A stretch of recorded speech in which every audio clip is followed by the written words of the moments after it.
Somebody who's not a pushover is one of Australia's loved senators, Senator Ralph Babet, and he's joining us right now from Canberra. Senator Babet, welcome to Defending Democracy. Thank you, my friend. And, loved is a strong word. The left definitely doesn't love me. The godless demonic left, they can't stand me. They love to hate. They love to hate. They love to hate you, Senator Babet. Senator Babet, what do you think is the cutting edge of problems with free speech in Australia? There might be many, but is there a particular focus where you'd like to see some reformation? Well, mate, the situation that you find yourself in now, right now, it's bloody outrageous. Let's be honest. You're a Christian minister speaking at a Christian event, being dragged before a tribunal just for acknowledging the one true God.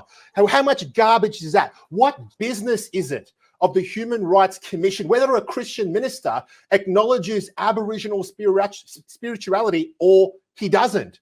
What is it their business? Look, as Christians, my friend, as Christians, we insist that Jesus is a historical figure who really lived and who really died on a cross and who rose from the dead, proving conclusively that he is who he said he was, which is God in the flesh. Now, that's either true or it's not. If arguing for truth is made impossible by the criminalization of causing offense, then truth claims become impossible. Therefore, religion becomes impossible without being prosecuted by the state. Now, as you pointed out in your remarks, the Church and State Conference, Dave, Welcome to Country is infused with spiritual meaning. Now, if you subscribe to Indigenous spirituality, then good luck to you. Good luck to you. But it is outrageous and it is morally wrong that the rest of us should be made to subscribe to it. The state should stay well away from matters of conscience. Welcome to Country. It's nothing short of forced participation in a religion that we don't subscribe to.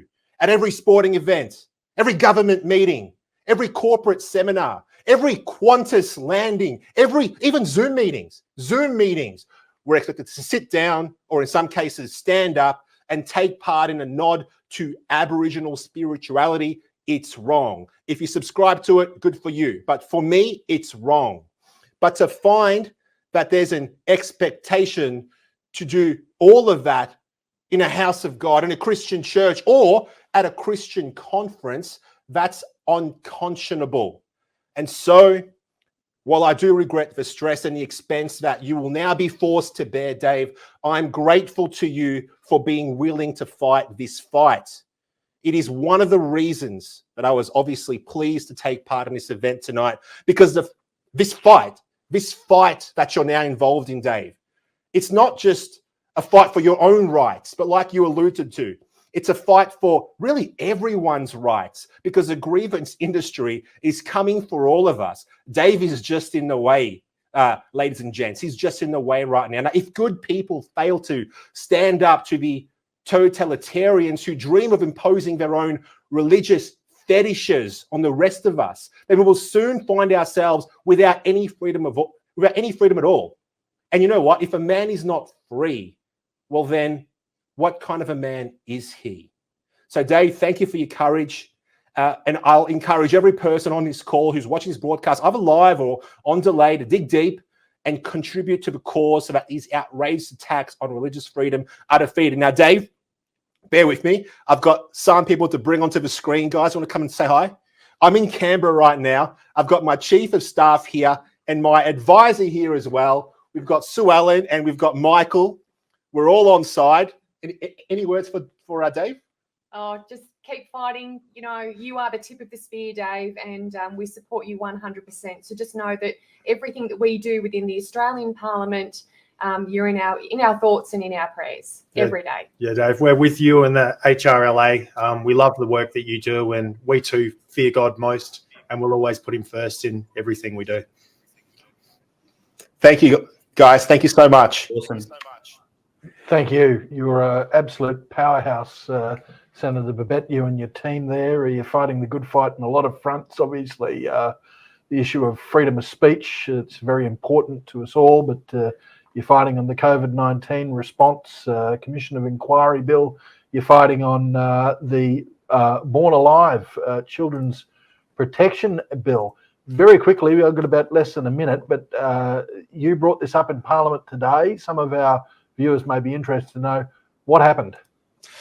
Well, so basically what we came to the Senate with was, look, my fellow senators, in a nutshell, this is how simple it was. We need to acknowledge that children are being born alive in this country. Approximately 1 child a week is born alive following their own failed abortion, and that child is left to die without medical care in some states and territories in this country. Shocking. I essentially said, it's not okay. We need to acknowledge that this is a problem. We need to talk about it, and we need to have a vote essentially at the end. And 18 of my fellow senators supported me and agreed that it was a problem. 38 said that they basically said no, they didn't agree with my motion, and the rest abstained from the vote, or they weren't present on the day.